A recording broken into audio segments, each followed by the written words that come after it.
প্রিয় দর্শক, আপনাদের স্বাগত ইস্পাহানি মির্জাপুর জিরো আওয়ারে। বৈশাখী টেলিভিশনের সমসাময়িক বিষয়ভিত্তিক আলোচনার নিয়মিত আয়োজন ইস্পাহানি মির্জাপুর জিরো আওয়ার। প্রতিদিনের মতো আজও কথা হবে নির্দিষ্ট একটি বিষয়ে। আজকের আলোচনার শিরোনাম আলোচনায় শ্রমিক অসন্তোষ ও আইন শৃঙ্খলা পরিস্থিতি। এ বিষয়ে কথা বলার জন্য দুজন অতিথি আমাদের মাঝে উপস্থিত রয়েছেন, তাদের সঙ্গে পরিচয় হয়ে নিচ্ছি।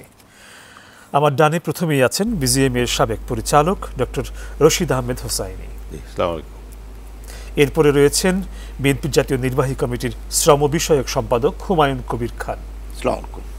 এই দুই অতিথির সঙ্গে কথা হবে আজকের নির্ধারিত বিষয়ে, তবে তার আগে যথারীতি এক নজর দেখে নিচ্ছি বৈশাখী সংবাদের শিরোনাম। অন্তর্বর্তী সরকারের মেয়াদ ও নির্বাচন নিয়ে উপদেষ্টা পরিষদের সিদ্ধান্ত হয়নি, ভয়েস অফ আমেরিকাকে বলেছেন ডক্টর ইউনুস।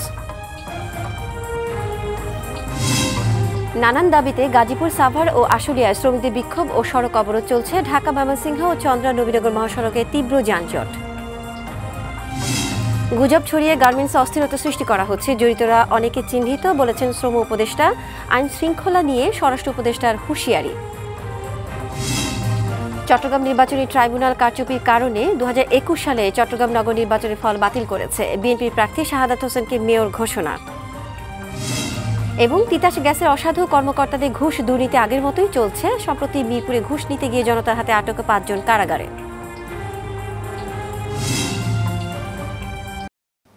শুনছিলাম বৈশাখী সংবাদের শিরোনাম। যাচ্ছি আলোচনায় আজকের দুই অতিথির সঙ্গে।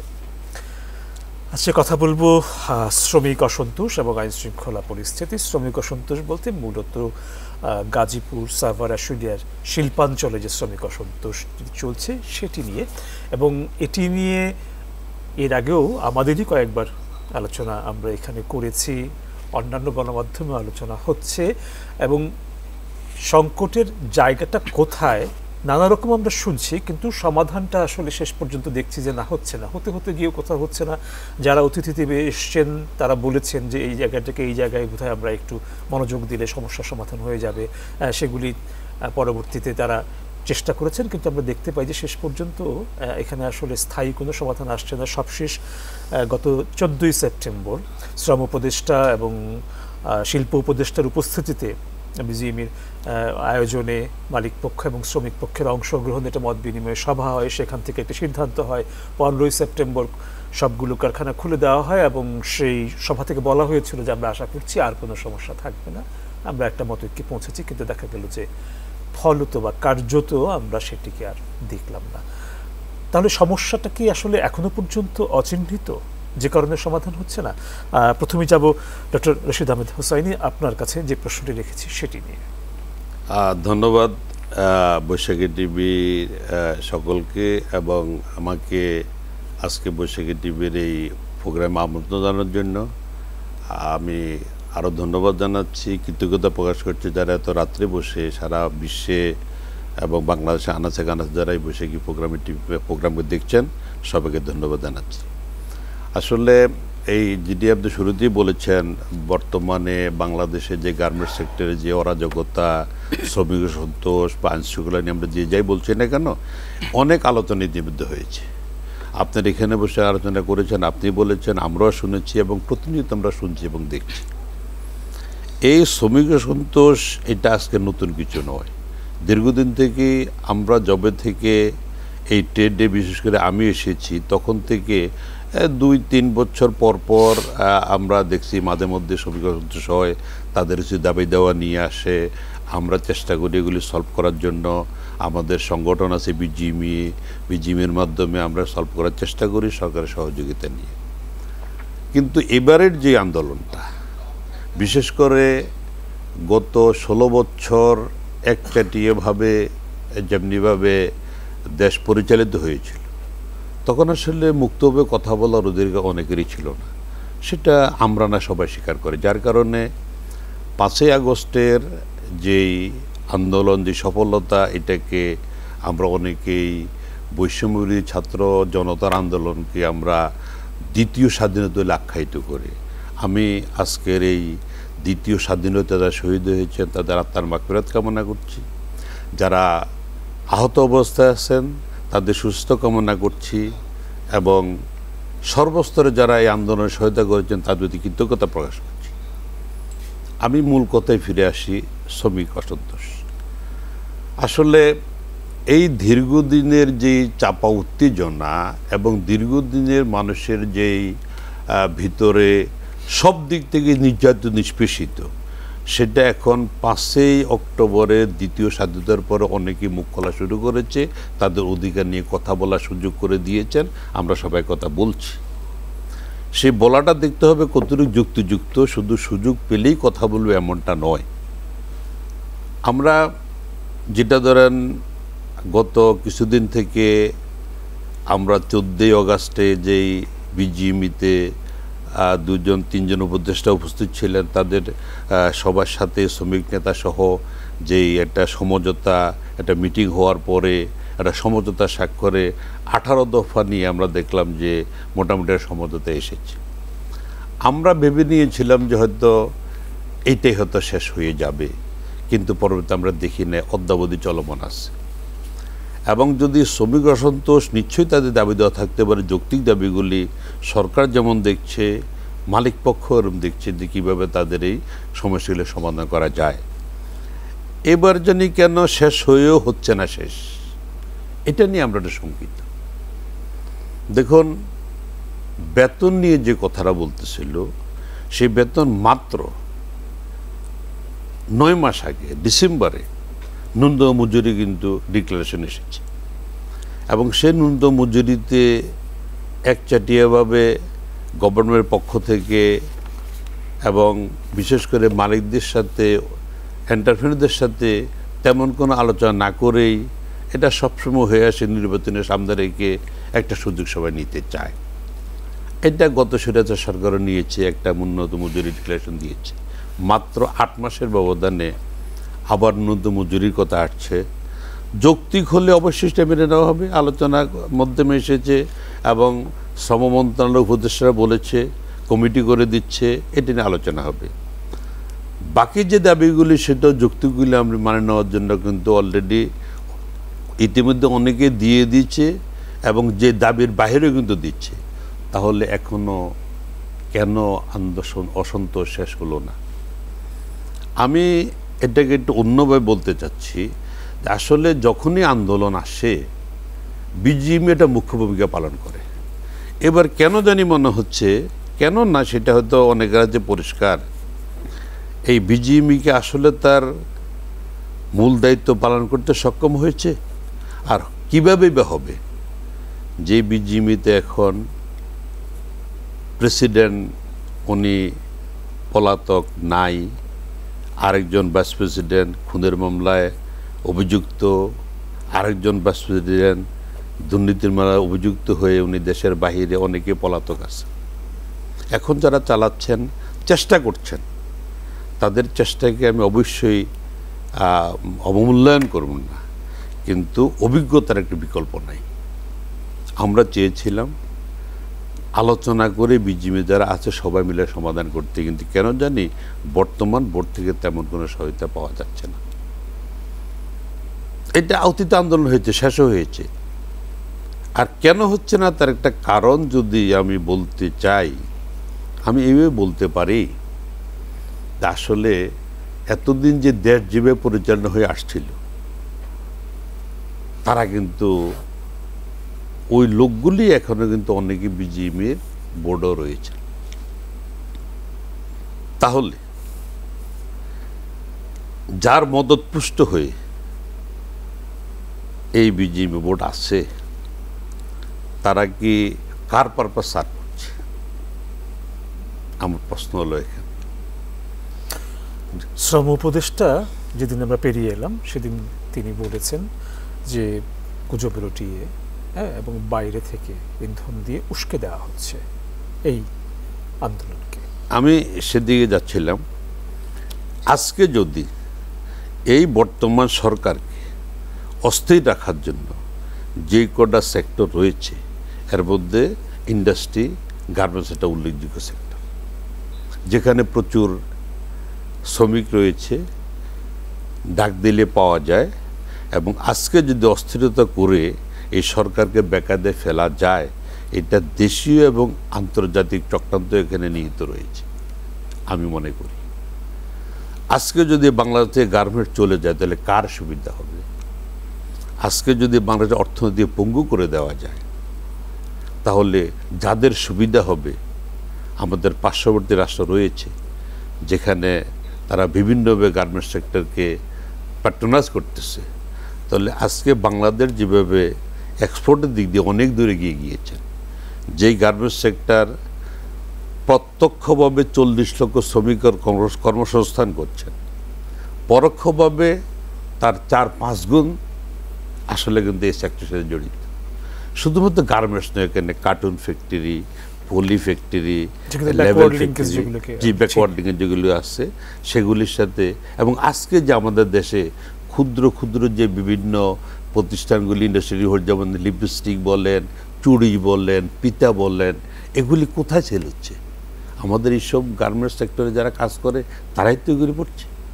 তাহলে আজকে যদি এগুলিকে এই গার্মেন্টসে ধ্বংস করে দেওয়া যায় তাহলে এই আমাদের দেশে প্রচুর বেকার সৃষ্টি হবে, দেশে অর্থনীতি প্রচুর চাপ পড়বে, এবং আমাদের যে এক্সপোর্ট গ্রোথ যেটা হচ্ছিল, যেটা আমরা চায়নাকে ধরে ফেলছিলাম, কাছাকাছি মধ্যে চলে গেছিল, এবং বাংলাদেশে একমাত্র বাংলাদেশ যেখানে সবচেয়ে গ্রিন ফ্যাক্টরির সংখ্যা সবচেয়ে বেশি, সেই গ্রিন ফ্যাক্টরিগুলি আজকে হাহাকার করতেছে।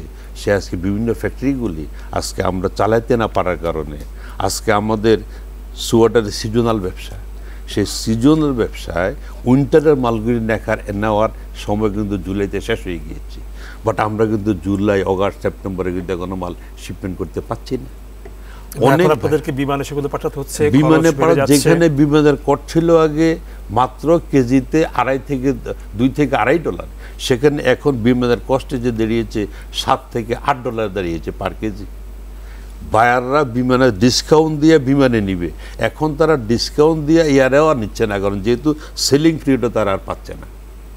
এই যে বাংলাদেশে এখন লক্ষ লক্ষ টাকা ক্যান্সেল হয়ে যাচ্ছে, এতে করে অর্থনৈতিক অবস্থা কোথায় গিয়ে দাঁড়াবে? আপনার কাছে আবারও আসবো, আমাদের আরেকজন আলোচক আছেন, যাচ্ছি একটু তার কাছে। হুমায়ুন কবির খান, সংকটের কারণগুলো একটু বুঝবার চেষ্টা করছিলাম একজন উদ্যোক্তার কাছ থেকে।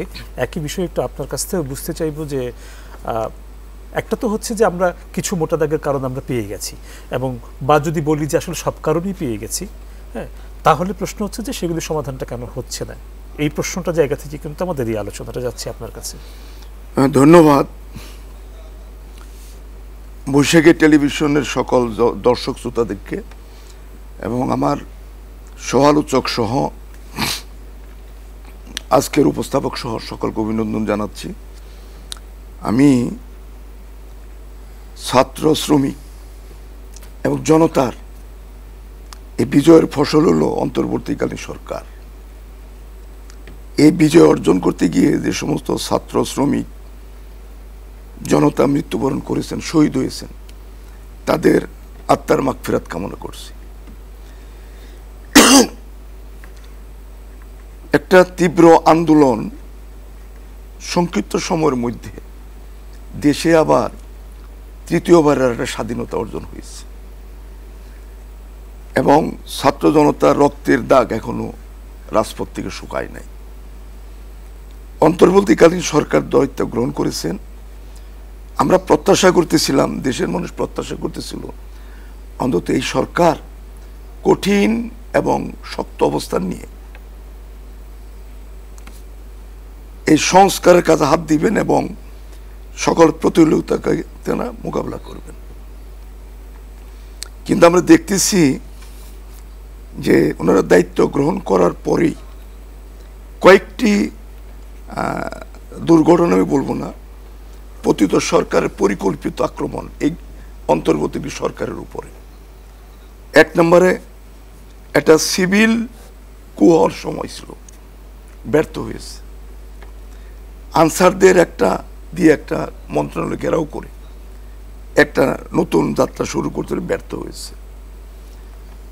সাম্প্রদায়িক একটা ঘটনা ঘটিয়ে এটাও ব্যর্থ হয়েছে। এখন শুরু করছে গার্মেন্টসের উপরে। এটা এক কথা যদি বলি, একটা পানির পাত্রে যদি মরা ইঁদুর রেখে, মৃত ইঁদুর রেখে আপনার যতই পিউরিফাই করার জন্য ওষুধ লাগান না কেন, ট্যাবলেট দেন না কেন, সে পানিটা কিন্তু ভালো হবে না, পিওর হবে না। কারণ আমাদের প্রয়োজন হলো ওই মরা ইঁদুরটাকে পানির পাত্রতে ফেলে দিতে হবে।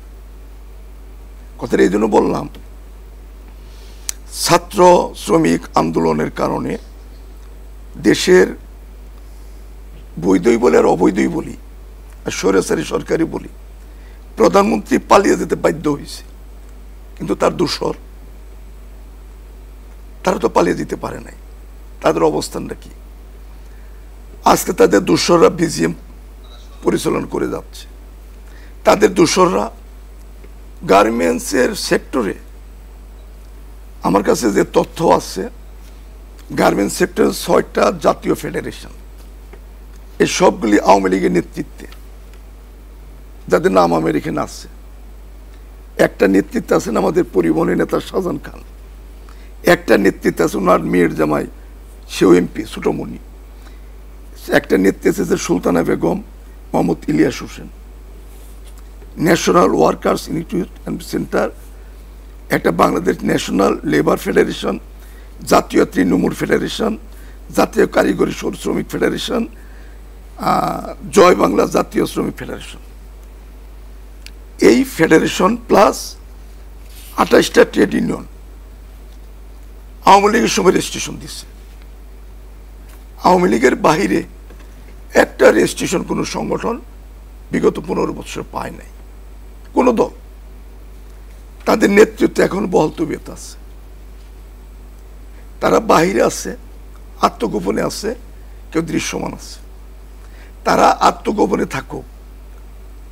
আত্মগোপনে তো প্রধানমন্ত্রী ও সাবেক প্রধানমন্ত্রী সে ভারতে আছে, সে নিশ্চিত আত্মগোপনে না, সে তো সেখান থেকে দেশের প্ল্যান পরিকল্পনা সে দিচ্ছে। আমি আপনাদের দু একটা কথা বলতে চাই। 5 তারিখের পর থেকে কোনো থানায় পুলিশ ছিল না, রাস্তায় কোনো আইন শৃঙ্খলা বাহিনী নেই। কিন্তু আমাদের উপর নির্দেশ ছিল, বিএনপির ভারপ্রাপ্ত চেয়ারম্যান পরিষ্কারভাবে বলছে, বিএনপির প্রত্যেকটা কর্মী, প্রত্যেকটা নেতা মাঠে থেকে প্রত্যেকটা সম্পদ রক্ষা করা, জনগণকে হেফাজত করা, কোনো বিশৃঙ্খলা যাতে না হয়, হলে তাকে দলের পানিশমেন্ট পেতে হবে। আমার নিজের গলা বসে গেছে 5 তারিখের পরের থেকে, একদিনও বাদ নেই। এই 60 দিনের মধ্যে প্রতিদিন 2টা-3টে করে মিটিং। আমি শিল্প অঞ্চলের মানুষ, গাজীপুরের। আপনাকে বলি, আগের দিন কিছু হিন্দু সম্প্রদায়ের লোক, তাদের আইডেন্টিটি হলো তার ইসকনের সদস্য, এটা সাম্প্রদায়িক গোষ্ঠীর সদস্য। তারা বলতেছে যে আগামীকাল স্কোয়ারে আমরা একটা আন্দোলন করব। কি আন্দোলন? এখানে কোনো হিন্দু ওয়ার্কার রাখা যাবে না, আমরা এটাকে প্রটেক্ট করার জন্য স্কয়ার, ইবনে সিনা, জেনারেল ফার্মাসিউটিক্যাল, আপনার অ্যাপেক্স ফার্মাসিউটিক্যাল, আমরা ধামরাইতে মিজানুর রহমান সিনহার একমি ওষুধের ফ্যাক্টরিতে, আমরা জীবনে কখনো শুনি নাই যে ওষুধের ফ্যাক্টরিতে আক্রান্ত হয়েছে, ওষুধের ফ্যাক্টরিতে কোনো সময় আন্দোলন হয়েছে।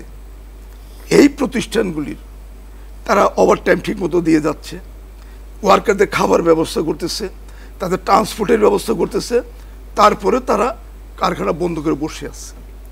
তারা মালিকের সঙ্গে কথা বলল, যথারীতি মালিক ফ্যাক্টরি দিয়ে গেছে, বলছে আপনাদের কি সমস্যা, এই দাবি। আমি সব দাবি মেনে নিলাম, সব দাবি মেনে নিলাম। ওয়ার্কারকে চলে দিতেছে, মাঝখান থেকে 50 জন ওয়ার্কার শু করে দৌড় দিছে ভিতরে। 10 মিনিটের মধ্যে 10 কোটি টাকার ল্যাব ভেঙে ফেলছে ওষুধের কারখানায়। আসেন আপনি, অন্য একদিনের মধ্যে কিন্তু ওষুধের ফ্যাক্টরি করছে। ঠিক সেদিনই ঢাকা মেডিকেল এক ডাক্তারকে, ইন্টার্নি ডাক্তারকে, যে মাইটদের করার কারণে ডাক্তাররা কিন্তু কর্মবিরতিতে চলে গেছে। একটার সঙ্গে আরেকটা সেতু বন্ধন। অর্থাৎ এই স্বাস্থ্য বিভাগের ওষুধের ক্রাইসিস সৃষ্টি করার জন্য পরিকল্পনা মাফিক এ ষড়যন্ত্র। হসপিটালে, মেডিকেল কলেজে ঘটনা ঘটিয়ে বর্ডার থেকে তাকে গ্রেপ্তার করছে। একটা সূত্র, ষড়যন্ত্র। এর মধ্যে মেসেজ পেলাম যে আমাদের রপ্তানিতে সেখানে প্রায় 300 থেকে 400 শ্রমিক মিছিল করতে আমাদের চাকরি দিতে হবে। মিছিল করে চাকরি চাবে এটা কখনো শুনি নাই। চাকরি দাবি করতেছে, চাকরি কথা বলে তার ইটা নিয়ে বিভিন্ন দিকে ইট মারতেছে। আমাকে আমাদের কেন্দ্রে থেকে মেসেজ দিল ঘটনায় ইনভেস্টিগেশন করার জন্য, চলে গেছি সেখানে। তারপরে দিন আবার মিছিল চেঞ্জ করছে। এই প্রসঙ্গে আপনার কথা শেষ হওয়ার পর আমরা একটা বিরতিতে যাব, আপনি বলুন। জি, তারপরের দিনই স্লোগান ছেড়েছে কি চেঞ্জ, প্রত্যেকটা ফ্যাক্টরিতে অর্ধেক মেয়ে নিতে হবে, অর্ধেক ছেলে নিতে হবে, এটা বলে ভাঙচুর শুরু করে দিল। আবার সেখানে লিফলেট দিচ্ছে কি শ্রমিক বৈষম্য বিরোধী আন্দোলনে অংশগ্রহণ করুন। এর নেতৃত্বে কে? বাংলাদেশ সড়ক পরিবহন শ্রমিক ফেডারেশনের সভাপতি শাহজাহান খান। উনি আবার গার্মেন্টস সেক্টরে যে একাধিক সংগঠন করছে, এটার মধ্যে আছে তার নাম এখানে আছে। তার সেক্রেটারি করেছে উসমান আলীকে। শ্রমিক কর্মচারী পেশাজীবী মুক্তিযুদ্ধ সমন্বয় পরিষদ একটা সংগঠনের নাম দিয়ে 5 তারিখের আগে ঢাকার যে গোটা টার্মিনাল আছে প্রত্যেকটা জায়গায় সমাবেশ করছে। সমাবেশে কি বক্তব্য তাদের? বক্তব্য হলো কোঠা বিরোধী আন্দোলনের এই ছাত্ররা বিএনপি জামাত শিবির এরা জঙ্গি, এদেরকে প্রতিহত করানো লাগবে শ্রমিকদের ঐক্যবদ্ধ করার জন্য। এটা ফেল করে যখন 5 তারিখে একটা পট পরিবর্তন ঘটে গেছে, আত্মগোপনে থেকে কিন্তু এখন গার্মেন্টসকে টার্গেট করবে। একদিকে টাকা দিচ্ছে, বিভিন্ন কলোনিতে গিয়ে তাদেরকে অর্গানাইজ করে মাঠে নামিয়ে দিচ্ছে। এই যে বেতন বাকি বা বেতনের জন্য এটা কোনো বিষয় না। মূল বিষয়টা হলো গভর্নমেন্টকে আনরেস্ট করার জন্য, দ্বিতীয়ত আমাদের দেশের শিল্প কারখানাকে প্রতিবেশী রাষ্ট্রে পাঠিয়ে দেওয়ার জন্য, এবং পতিত সরকারের সকল ষড়যন্ত্রের বহিঃপ্রকাশ এই গার্মেন্টস কারখানা। ইতিমধ্যে আপনাকে তথ্য দিয়ে আমি বলতে চাই, আমরা একটু বিরতিতে যাওয়ার সময় হয়ে গেছে। ফিরে এসে আবারও কথা বলছি আপনাদের সঙ্গে। প্রিয় দর্শক, ইস্পাহানি মির্জাপুর 0 আওয়ারে সময় হয়ে গেছে একটা বিরতির। ফিরব অল্প সময়ের ভেতর, আশা করি সঙ্গী থাকছেন।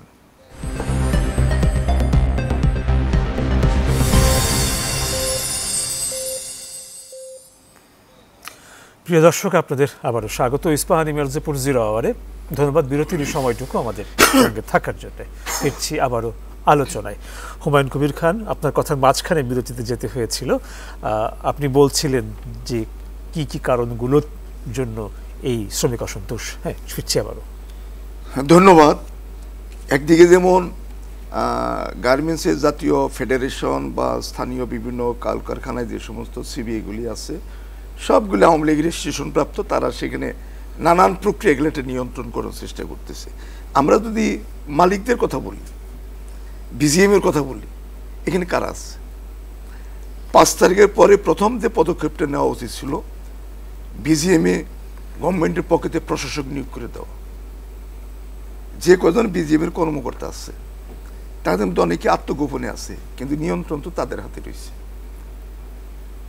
এ পর্যন্ত প্রায় 16টা শ্রমিক সমাবেশ আমাদের বিএনপির চেয়ারপারসন বিশেষ সহকারী অ্যাডভোকেট শামসুর রহমান শিমুল বিশ্বাসের নেতৃত্বে আমরা 16টা সমাবেশ করেছি। গাজীপুর, নরসিংদী, নারায়ণগঞ্জ, ইপিজেড, আশুলিয়া করেছি, এবং আমরা এটাকে ডিপে ঢোকার চেষ্টা করতেছি। যেটা বন্ধ করতে হবে এনি কস্ট। এই অন্তর্বর্তী সরকারকে ব্যর্থ হতে দেওয়া যাবে না। ছাত্র শ্রমিকের রক্তকে আমরা কোনো অবস্থায় এটা বৃথা হতে দিব না। এটাকে আমরা 24 ঘন্টা শ্রম দিয়ে যাচ্ছি। কিন্তু ঘটনা হলো, ওই এক পাগলে বলছিল আগুন নিভাইতে যাও, কিন্তু আসল জিনিস আমার হাতে। আগুনটাকে নিভিয়ে এসে যখন দেখে যে তারা জিজ্ঞেস করছে আসল জিনিস কি, যেটাতে আগুন লাগায় বসে ম্যাচ তো আমার হাতে। আমরা যেখানে নিয়ন্ত্রণ করে আসি, পরবর্তী ঘটনা সেখানে ঘটে। কেন ঘটে? এই সালাম মুর্শিদি আওয়ামী লীগের ব্যবহার করে সে কোটি কোটি টাকার মালিক হয়েছে, গুলশানে জায়গা দখল করে বাড়ি করছে, সে এমপি হয়েছে। তার গ্রেপ্তার যদি 15 দিন আগে হইতো তাহলে 10টা কারখানা বন্ধ কম হইতো।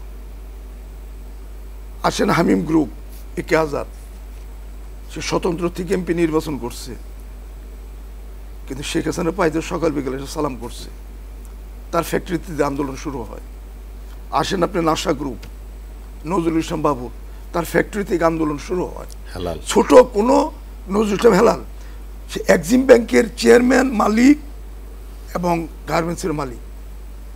ছোট কোনো ফ্যাক্টরি থেকে আজ পর্যন্ত কোনো আন্দোলন বন্ধ হয় নাই, তাদের বেতন 30 তারিখে পরিশোধ করে। যারা করতেছে পরিকল্পিতভাবে প্ল্যান ওয়েতে, তার 3 তারিখে বেতন দিবে না, শ্রমিকরা রাস্তায় নামুক, ব্যারিকেড সৃষ্টি হোক করার জন্য। এবং আপনি জেনে রাখেন তাদের পরবর্তী টার্গেট কি? পরিবহন অস্থিরতা সৃষ্টি করা। তাদের পরবর্তী টার্গেট বন্দর বন্ধ করে দেওয়া। অর্থাৎ আমরা বুঝতেছি না যে অন্তর্বর্তীকালে সরকার কিন্তু এদেশের সকল মানুষের আন্দোলন, এই আন্দোলন কিন্তু ছাত্র শ্রমিকরা ছিল না, 18 কোটি মানুষের সমর্থন করছে। 18 কোটি মানুষ যদি একটা সরকারকে কাজ করার জন্য সমর্থন এবং সহযোগিতা করে যায়, তো সরকার দুর্বল হবে কেন? তাদের গ্রেপ্তার করে ভিতরে ঢোকাক এবং শক্ত অবস্থান নিয়ে সব ঠান্ডা হয়ে যাবে। আরেকজন আলোচক আছেন ডক্টর রশিদ আহমেদ হোসেনি, ওনার কাছে ফিরছি। এই প্রসঙ্গে যদি আপনার কোনো কিছু তথ্য যুক্ত করবার থাকে, আপনি প্রথম অংশ বলছিলেন যে কী কী কার্যক্রম করবেন, তাহলে সেটা বলবেন। পাশাপাশি এখন যেটা শুনতে চাইবো সেটা হচ্ছে যে এই সংকটটা থেকে বেরিয়ে আসার পথগুলো কি হতে পারে, উদ্যোক্তা হিসেবে কি কি জায়গা দেখছেন যে ইমিডিয়েট কোনো অ্যাটেম্প দরকার এই বিষয়ে, বা একটু লং টার্মে অ্যাটেম্প দরকার এই বিষয়ে, আপনি আপনার মতন করে একটু বলবেন, আমরা শুনবো। ধন্যবাদ।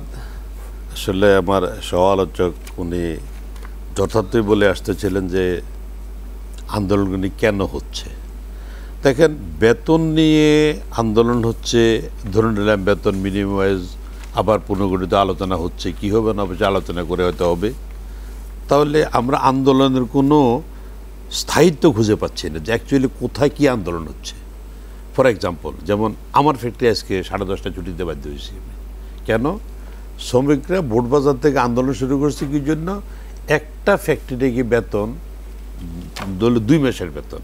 কথাটা 2 মাসের নয়, কিন্তু এখানে প্রত্যেকটা গার্মেন্টস সেক্টরের কলকারখানারা আমরা যখন থেকে চালানো স্টার্ট করছি, তখনই মাস যেদিন পরে পরবর্তী মাসের, ফর এক্সাম্পল জুলাইয়ের বেতনটা অগাস্টের 7 থেকে 10 বা 1 থেকে 10 ভিতরে হয়ে যায়। যখনই 7 তারিখ বা 8 তারিখ কোনো একটা কারণে প্রবলেম হয়, এটা খুব সস্তা কথা বেতনের দাবিতে। এটা অনেকে এটাকে লুফে নেয় কথাটা, আসলে কিন্তু ওটা বেতন নয়। কারণ বিজিএমই এবং আমাদেরকে যে তথ্যবদ্ধ আছে, বাংলাদেশে 97% ফ্যাক্টরি ইন্টারমেদও দিয়ে দিচ্ছে। এর মধ্যে প্রায় 3টে ফ্যাক্টরি থাকতেই পারে। টাইমলি শিপমেন্ট করার ব্যাপার থাকে, র মেটেরিয়াল পাওয়ার ব্যাপার থাকে। আসলে বেতন আন্দোলনের বেতন আসলে তো 1000-এর উপরে কারখানা আছে, এখন সেখানে বন্ধ আছে 14টার মতো। এখন মানে বেতন কিন্তু আসলে ফ্যাক্টর না এখানে। ঠিক আছে, বেতন এই ফ্যাক্টরি বেতন দিয়ে দিয়েছে, তাহলে আমার ফ্যাক্টরিতে বেতন নিতে হবে, আমার ফ্যাক্টরিতে হবে কেন? আমার ফ্যাক্টরিতে অন্য আন্দোলন নিয়ে আসতেছে কে? এইটা টিফিন বেতন বাড়াইতে হবে। আচ্ছা, এটা টিফিন বেতন বাড়া দিল, তাহলে আন্দোলন কেন? এখানে মহিলা পুরুষ সমান করে দেবে, কথা বলে গিয়েছেন যে মহিলা পুরুষ সমান নিতে হবে, তাহলে ওই ফ্যাক্টরি আন্দোলন কেন? যে আমাদের ছাঁটাই করা যাবে না। ভাই, কোন দেশের আইনে আছে? আইন তো সবার জন্য সব। তাহলে একটা লোক যদি গভর্নমেন্টেরও দেখলাম সচিবালয় দিন ডিসি নিয়োগ নিয়ে আন্দোলন হচ্ছে, সেখানে তদন্ত কমিটি কয়েকজনের শাস্তি দিবে, লঘু শাস্তি, কিছু গুরু শাস্তি, এভাবে তো আইন তো সব জায়গায় আছে। তাহলে একটা গার্মেন্টস ফ্যাক্টরি, একটা সেক্টরে আপনি যদি কোনো ওয়ার্কার বা কোনো কর্মকর্তা কর্মচারী যদি কোনো অন্যায় অপরাধ করে, তাকে তো চেক করার দায়িত্ব লেবার ল অনুযায়ী আইনই দেওয়া আছে। তাহলে তাদেরকে আগে চেক করা আছে, তাদের পুনর্বহাল করতে হবে। ভাই, আমার পুনর্বহাল করার জন্য ফোর্স তো খালি থাকতে হবে। এই সমস্ত অবান্তর এক এক সময় একটা আন্দোলন নিয়ে আসে। আসলে এইটার সমাধানের জন্য আপনি বলতে চাচ্ছেন যে এটার সমাধান হলো দুটো জিনিস। একটা হলো সরকারকে একটা কঠোর অবস্থানে যেতে হবে। এই আন্দোলন আসলে সরকারকে অস্থির করার জন্য, এই আন্দোলন বাংলাদেশের অর্থনীতি ভঙ্গ করে দেওয়ার জন্য, এই আন্দোলন আসলে গার্মেন্টসের বিরুদ্ধে নয়, এটা দেশের বিরুদ্ধে চক্রান্ত হচ্ছে, এটা আমাদের বুঝতে হবে। তাহলে আমাদের মূলে এটাকে উদ্ঘাটন করতে হবে, নাম্বার 1। নাম্বার 2, যেটা হলো শ্রমিকদের সাথে আমরা আলোচনা করে সমাধান করে ফেলতে পারি। কিন্তু এই শ্রমিকদের উস্কায় দেওয়ার জন্য বা এই যে কথাটি বলেছেন, বিভিন্ন লবির কিছু লোকজন রয়ে গেছে, তারা এক একজন এক লবি স্বার্থ সিদ্ধির জন্য কাজ করতেছে। যখন দেখি এক রাস্তায় আপনার স্বার্থ সিদ্ধি হবে না, তখন আরেক রাস্তা ইউজ করতেছে। এইভাবে এটাকে একমাত্র বাংলাদেশ সরকার যখন যারা আছে, এই সরকার যেটা বলেছে কোনো ভোটের মাধ্যমে নয়, সর্বসম্মতি কমে গণঅভ্যুত্থানের মাধ্যমে 18 কোটি মানুষের সমর্থনে সরকার আছে। এই সরকারকেই ভূমিকা নিতে হবে এই সেক্টরকে, এই দেশকে টিকানোর জন্য। যতক্ষণ না সরকার তার শক্ত অবস্থানে না যাবে, অতক্ষণ এই সেক্টর কিন্তু ঠান্ডা করা খুব কষ্ট হয়ে যাবে। কারণ এটা আসলে এই শ্রমিকদের আন্দোলন এখন আর নাই। কারণ শ্রমিকদের আন্দোলনগুলি মোটামুটি যা দাবি দেওয়া, এগুলি সহনীয় পর্যায়ে আমরা পূরণ করার চেষ্টা করতেছি এবং সরকারও এগিয়ে আসতেছে। টিসিবির মাধ্যমে তাদের শ্রমিকদের জন্য রেশনের ব্যবস্থা করতেছে এবং আমরাও শ্রমিকদের জন্য আরও কিছু দাবি দেওয়া উচিত, হয়তো গভর্নরের কাছে উপস্থাপন করবো যে কোন কোন পদ্ধতিতে, যেহেতু দ্রব্যমূল্য ঊর্ধ্বগতি সব জায়গায় তোমার নাবিশ্বাস উঠে আছে, 18 বছরের পুঞ্জীবিত ক্ষোভটা প্রশমিত হচ্ছে সব, সেটাকে নিরসন করার জন্য সরকারকে কিছু বুদ্ধিমত্তার সাথে কিছু পদক্ষেপ নিতে হবে, যা আসলে আন্দোলন কি এখানে না অন্য কোথাও, আমাদের মূল্যে যেতে হবে। এবং যেসব জায়গায় এখনও বিদেশি সরকারের পেতাত্তারা বসে আছে, তাদেরকে অচিরেই অপসারণ করে দেশাত্মবোধ যাদের মধ্যে আছে, যারা সত্যিকার দেশকে ভালোবাসে, যারা দেশের মঙ্গল চায়, এদের লোক কিন্তু বাংলাদেশে আছে, নাই যে এমনটা নয়। তাদেরকে খুঁজে এনে যতক্ষণ পর্যন্ত পরিচ্ছন্ন লোক নেতৃত্বে না বসাতে পারবে, অর্থকরণে আন্দোলনকে কন্ট্রোল করা আমার মনে হয় দূর। ডক্টর রশিদ আহমেদ সোয়েনি, আপনাদের সঙ্গে আলোচনাটা চলবে, আরেকটা বিরতির সময় হয়ে গেছে, ফিরবো তারপর আবার আপনাদের কাছে। প্রিয় দর্শক, ইস্পাহানি মির্জাপুর 0 আওয়ারে সময় হলো আরও একটা বিরতির। ফিরবো অল্প সময়ের ভেতর, আশা করি সঙ্গেই থাকছেন।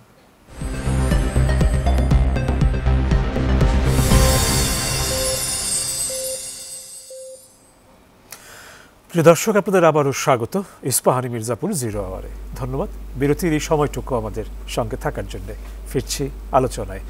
হুমায়ুন কবির খান, এবার আসছি আপনার কাছে। আপনি অনেকগুলো কারণ তুলে ধরছিলেন এর আগে, আপনি যখন বলছিলেন এই শ্রমিক অসন্তোষের পেছনে বা আইনশৃঙ্খলা পরিস্থিতি, বর্তমানে পরিস্থিতির কারণ এবং আগামীরও কিছু আশঙ্কা আপনার কাছ থেকে শুনলাম। যাই হোক, শ্রমিক অসন্তোষের জায়গাটায় তাহলে সমাধানটা কি, একটু সেটা আপনার কাছ থেকে শুনবো। কিছুটা আমরা শুনেছিলাম ঠিক এর আগ মুহূর্তে রশিদ আহমেদ হোসাইনের কাছ থেকে, এবার আপনার কাছে। ধন্যবাদ। গত 29 তারিখে শ্রম মন্ত্রণালয়ের সচিব মহোদয়ের সভাপতিত্বে একটা বৈঠক হয়েছে। সেই বৈঠকে আমিও ছিলাম এবং আমাদের অনেক সিবিআই নেতৃবৃন্দকে, জাতীয় ফেডারেশন নেতৃবৃন্দকে ডেকেছেন। আমি সেখানে একটা বিষয় প্রস্তাব করেছিলাম, পরামর্শ। সেটা হলো, যারা আমরা এই ট্রেড ইউনিয়নগুলি করি, আমরা শুধু মন্ত্রণালয়ে গিয়ে উপদেষ্টার সঙ্গে বৈঠক করে ছবি উঠিয়ে পাঠাইলাম, এটা সমাধান না। আমাদের মাঠ পর্যায়ে যেতে হবে, আমাদের গ্রাস লেভেলে যেতে হবে, ওই মিল গেটে যেতে হবে। প্রয়োজন বোধে সেখানে শ্রমিকদেরকে ব্রিগেড গঠন করে এই শ্রমিক অসন্তোষটা নিউট্রাল করতে হবে। কারণ এটা বন্ধ হয়ে গেলে আমরা কি কি ক্ষতিগ্রস্ত হচ্ছি, এই বিষয়টা তাদের বোঝানো দরকার। ঝুঁকের মাথায় অনেকে এই কাজগুলি করে যাচ্ছে। আর একটা কথা বলেছি, কারা কারা এটার সঙ্গে ইনভলভ, জড়িত, কারা এগুলো করতেছে, কোন অ্যাঙ্গেল থেকে আসতেছে, গোয়েন্দা সংস্থার কাছে তার সকল রিপোর্টই আছে। সেখানে অ্যাকশন প্ল্যানটি যেতে হবে। আজকে শ্রম উপদেষ্টা বলেছেন যে চিহ্নিত করা হয়েছে কারা কারা। আমি সেটা বলে আসছি, আমি নিজেও সেখানে বলছি যে প্রয়োজন আমাদের কাছেই নেবেন। একটা কথা বলে যে কোনো জায়গায় সুযোগ না পাইলে অনেকে বলার চেষ্টা করে যে জুট ব্যবসা নিয়ে। আমি বলি, জুট ব্যবসা নিয়ে কোনো গার্মেন্টসের উত্তেজনা, অসন্তুষ্ট হয় নাই। কেন হয় নাই? আওয়ামী লীগের সময় গাজীপুরপুরে জুট ব্যবসা নিয়ন্ত্রণ করত মেয়র জাহাঙ্গীর, সাভারে নিয়ন্ত্রণ করত সাইফুর, সেই ইউনিয়ন পরিষদ চেয়ারম্যান থেকে এ জুটের ব্যবসা করে এমপি হয়েছে। রাজীবরা করতো, সমররা করতো। বিএনপির কোনো লোকজন জুট ব্যবসা করার জন্য সে যায় নাই। প্রত্যেকটা মিলে আওয়ামী লীগের প্রেতাত্মারা, তারা সিবিএর নেতা, তারা বিভিন্ন জায়গায় রয়েছে। তাদেরকে সেখানে রেখে শুধু দুঃসাহ হবে কার? জুট ব্যবসা বিএনপির দুঃসাহ হবে। নো, কোনো ঘটনার সঙ্গে মিল কারখানা চালু রাখার জন্য একটা বিএনপির মাঠ পর্যায়ের কর্মীও চেষ্টা করে যাচ্ছে, মাঠ পর্যায়ের কর্মীও চেষ্টা করে যাচ্ছে। অতএব আমাদের দেশের সম্পদ, এই সম্পদটা বিএনপিরও না, আওয়ামী লীগেরও না, এবং কোনো ব্যক্তিগত নয়, এটা জাতীয় সম্পদ, দেশের সম্পদ। এটা যদি বন্ধ হয়ে যায়, ক্ষতিগ্রস্ত হয়ে যায়, আমাদের দেশ ক্ষতিগ্রস্ত হবে। তো যেখানে এতগুলি ছাত্র শ্রমিক আত্মহত্যা দিল দেশটাকে একটা স্বাভাবিক রাস্তায় ফিরে আনার জন্য, আর আমরা আমাদের শিল্প রক্ষা করার জন্য আমরা কি জীবন দিতে পারবো না? অবশ্যই পারবো, কিন্তু গভর্নমেন্টকেই তার জন্য ইনিশিয়েটিভ নিতে হবে। আমরা পরিপূর্ণ সহযোগিতা করব, দেশের মানুষ সহযোগিতা করবে। আজকে গাজীপুরের শিল্প কারখানা বন্ধ হয়ে গেলে প্রত্যেকটা মানুষ ক্ষতিগ্রস্ত হবে, কারণ যে লোকটার এক সময়ে পাকের ঘর ছিল সেটা ভাড়া দিয়ে চলতেছে। এটা তাদের একটা ওই সোর্স অফ ইনকামের বড় একটা রাস্তা চলেছে। গার্মেন্টস, একটা মুদির দোকান করে খাইতেছে, একটা রিক্সাওয়ালা কাজ করতে পারতেছে, ঘর ভাড়া দিয়ে চলতেছে, সব কিছুর সঙ্গে রিলেটেড। অর্থাৎ এই শিল্পটা যদি ক্ষতিগ্রস্ত হয়ে যায়, দেশে আর কিছু থাকবে না। বৈদেশিক মুদ্রার বড় উৎস। আরেকটা উদাহরণ আমি দিই, শহীদুল নামে একজন সিবিএন নেতা, টঙ্গীতে একটা ফ্যাক্টরিতে মালিকে বেতন দিচ্ছে না, সেখানে আসছে, বসে বেতনের ব্যাপারে আলোচনা করে শেষ করছে। যারা জুট ব্যবসা করে আওয়ামী লীগের লোকজন তাকে পিটিয়ে হত্যা করছে। তার দেশের বাড়ি, তার একটা খোঁজ খবর আওয়ামী লীগের কোনো লোকজন গ্রহণ করে নাই। এটা যখন ওই ভয়েস অফ আমেরিকা থেকে খবরে চলে আসছে, আমরা কিন্তু সেখানে গিয়ে তার কবর জিয়ারত করছি। তারপরে গিয়ে আওয়ামী লীগ লোকজন সেখানে তাদের বাধাগ্রস্ত করতেছে, তারা যাতে এটা নিয়ে আওয়ামী লীগের কথা না বলে। তো তারা তো এমন কোনো অপকর্ম নাই যেটা করে নাই। 5 তারিখের আগ পর্যন্ত তো বিএনপির সমস্ত লোক মানে দৌড়ের উপর, এক কথায় পলাতক, মামলা, মোকদ্দমা সমুদ্রের ইয়ের মধ্যে। এখন তো 5 তারিখের থেকে আমরা ওই মানুষের সম্পদ রক্ষা করার জন্য, ওই দেশকে একটা স্বাভাবিক অবস্থা নিয়ে যাওয়ার জন্য অন্তর্বর্তীকালীন সরকারের যা যা নির্দেশনা, যা যা দায়িত্ব, সেগুলো পালন করে আমরা মাঠে কাজ করে যাচ্ছি। আমরা একদম শেষ দিকে এসেছি। ধন্যবাদ। এই জন্য আমি আপনার মাধ্যমে আবারও জানাতে চাই যে, আবারও কথাটা বলি যে ছাত্র শ্রমিক তারা দেশটাকে রক্ষা করছে, এটা জালেম সরকারকে বিদায় করছে, এটা স্বৈরাচারীকে বিদায় করছে। এবং আমি মনে করি অন্তর্বর্তীকালীন সরকারের প্রধান উপদেষ্টা শুরু করে প্রত্যেকটা ভালো মানুষ এখানে নেতৃত্ব দিয়ে যাচ্ছে। তারা যদি কোনো কারণে ব্যর্থ হয়, তাহলে কিন্তু এই দেশের দেশ থাকবে না। আমরা একটু এই প্রসঙ্গে ডক্টর রশিদ আহমেদ হোসাইনি আপনার কথা শুনবো এবং আপনার কথা মাঝখানে মানে এর মধ্যে দিয়ে আমাদের অনুষ্ঠানও শেষ করব। আপনাদের দিক থেকে আমরা দেখেছি যে এই আন্দোলনের যে দাবি দাবাগুলো উত্থাপিত হয়েছে, বারবার আপনারা বলছেন যে এই দাবি দাবাগুলো আপনারা মেনে নিয়েছেন এবং সমঝোতাও হয়েছে। আবার এই প্রশ্ন উঠছে যে আসলে এত ধরনের দাবি দাবা মেনে নেওয়ার মতন সামর্থ্য উদ্যোক্তাদের আছে কিনা, একটু এই জায়গাটা নিয়ে একটু শুনতে চাই এবং এর মধ্যে দিয়ে আমরা অনুষ্ঠানটি শেষ করতে চাই। ধন্যবাদ আপনাকে। আসলে দাবি দেওয়া উঠছে, চাহিদা আমাদের থাকবে, কিন্তু চাহিদা একটা কথা আছে, cut your coat according to cloth.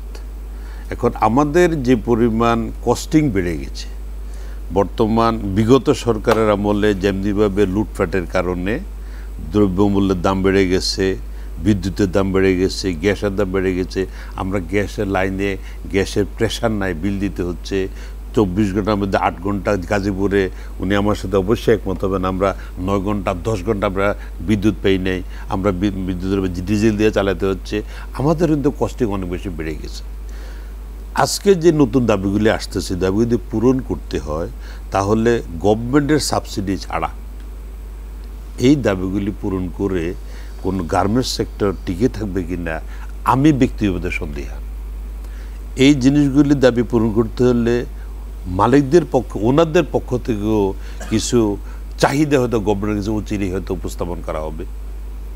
তাহলে যেমন ভারতে বেতনের সময় ক্যাশ সাপোর্ট দিচ্ছে, তারা ইনসেন্টিভ দিচ্ছে, এক্সপোর্ট ডকুমেন্ট জমা দেওয়ার সাথে সাথে 10% ইনসেন্টিভ দিয়ে দিচ্ছে, এটাকে বেতনের সাপোর্ট। কিন্তু বেতন দেওয়ার জন্য সরকারের দিক থেকে তো সহযোগিতা করেছে আমরা দেখি। এটা একটা সুন্দর প্রশ্ন করছেন আপনার, ধন্যবাদ আপনাকে। আসলে গভর্নমেন্ট তো সাপোর্ট দিচ্ছে, বেতন দিচ্ছে, সেটা কি শব্দটা হলো এখানে গ্রাহক এবং ব্যাংকের সমন্বয়ে সুসম্পর্কের ভিত্তিতে প্রচলিত ইন্টারেস্টের মাধ্যমে আপনাকে লোন দিচ্ছে, যেটা দিয়ে বেতন পে করবেন। এই টাকাটা দিয়ে পে করতে হবে, এটা তো কোনো সাবসিডি না। এটা আপনাদের লোন দিচ্ছে, তাও সহজ শর্ত নয়। আমরা ভুলে গেছি গত স্বৈরাচারী সরকার যেটা করোনার সময় বলেছিল ভর্তুকি দিচ্ছে আমাদেরকে, প্রণোদনা শুভঙ্করের ফাঁকি মানুষকে শোষণ করেছে। সেটা কিন্তু সহজ শর্তে ঋণ দিচ্ছে, ইন্টারেস্টের বিনিময়ে, ফ্রি কোনো টাকা দেওয়া হয় নাই। আপনি ফ্যাক্টরি চালাতে পারলেন না, 1 মাস ফ্যাক্টরি চালাতে পারলেন না, আপনাকে 5 কোটি 7 কোটি টাকা বেতন দেবে, ব্যাংক লোন দিচ্ছে, এটা পে করতে হবে আপনাকে, এটা ফ্রি অফ কস্টে না। সো আমরাও যদি এই দাবি দেওয়াগুলি আমাদের মানতে হয়, পালন করতে হয়, তাহলে আমাদেরও গভর্নমেন্ট থেকে আমাদের সাবসিডি পেতে হবে, ডলারের রেট আমাদের এক্সপোর্টের জন্য এক্সট্রা রেট আমরা চাইবো গভর্নমেন্টের কাছে, আমরা গভর্নমেন্টের কাছে ডিজেলে ভর্তুকি চাইবো, আমরা বিদ্যুতে হয়তো গার্মেন্টের জন্য আমরা রেট কমাইয়া চাইবো, গ্যাসে কমাইয়া চাইবো। এবার আমাদেরও কিছু যেমন সোর্স ট্যাক্স যেটা আমাদের ছিল 0.50 সেটা হয়ে গেছে 1%, সব জায়গায় এদিক দিয়েও বাড়া দিচ্ছে। তাহলে ব্যাংকের ইন্টারেস্ট সিঙ্গেল ডিজিটে 14-তে চলে গেল, সমস্ত দাম বেড়ে গেল, পর্যাপ্ত বিদ্যুৎ নাই, গ্যাস নাই, আপনি সব কোত্থেকে দিবেন? তো আপনাকে তো কিছু দেওয়ার পরে দিতে পারবেন। যদি গভর্নমেন্ট থেকে যদি সাবসিডি পাওয়া না যায়, তাহলে আমি আজকে আপনাদের এখানে দর্শকদেরকে সবাইকে সাক্ষী রেখে বলতে চাই, এই গার্মেন্টস সেক্টর টিকিয়ে রাখা সম্ভব নয়। এই গার্মেন্টস সেক্টর টিকিয়ে রাখতে হলে আমাদেরকে যে এগিয়ে আসতে হবে, শ্রমিকদেরকে এগিয়ে আসতে হবে। এটা পলিটিক্যাল গভর্নমেন্ট না, একটা অন্তর্বর্তীকালীন সরকার। এমন একটা অবস্থা হয়েছে আজকে সরকারের কাছে প্রতিদিনই প্রধান উপদেষ্টার সেখানে একটা রিক্সাওয়ালা মিছিল নিয়ে যাচ্ছে, ব্যাটারিতে চলবে না, আর গ্রুপ বলতে পেট্রোলে চলবে না, মানে এমনভাবে একটা প্রেশারাইজড করা, তার মানে সরকারকে বিব্রত করার জন্য এটা একটা ষড়যন্ত্রের একটা অংশ। দাবি পলিটিক্যাল গভর্নমেন্ট আসুক, দাবি মানবে, তখন একটা প্রেশার দেওয়া যাবে। এখন যেটা করতেছে, এই গভর্নমেন্টকে বিব্রত করে দেশটাকে নতুন করে অস্থিতিত করার জন্যই এই দাবি দেওয়া যা যা করতেছে, এটা প্ল্যান ওয়েতে এই দাবিগুলো আসতেছে করতে ভারত থেকে আসতে। এবং আমি মনে করি আমাদের সবাইকে ধৈর্য ধরে এই গভর্নমেন্টের সহায়তা করা উচিত, দেশকে একটা জায়গায় নেওয়া উচিত, নির্বাচিত গভর্নমেন্ট আসুক, সব দাবি তো আমরা পেশ করবো। ধন্যবাদ। আমি আপনার মাধ্যমে সবাইকে আবারও উদাত্ত আহ্বান জানাচ্ছি, এই গার্মেন্টস সেক্টর যে কোনো কিছু মূল্যে আমাদের টিকিয়ে রাখতে হবে, দেশের সাথে টিকিয়ে রাখতে হবে। ধন্যবাদ আজকের এই আলোচনায় অংশ নেওয়ার জন্য। আপনাকেও ধন্যবাদ। প্রিয় দর্শক, আপনাদেরকে ধন্যবাদ দীর্ঘ এক সময় আমাদের সঙ্গে আলোচনায় থাকবার জন্য। কাল আবারও দেখা হবে, কথা হবে অন্য কোনো বিষয়ে। সে পর্যন্ত সবাই ভালো থাকুন, সুস্থ থাকুন, শুভরাত্রি।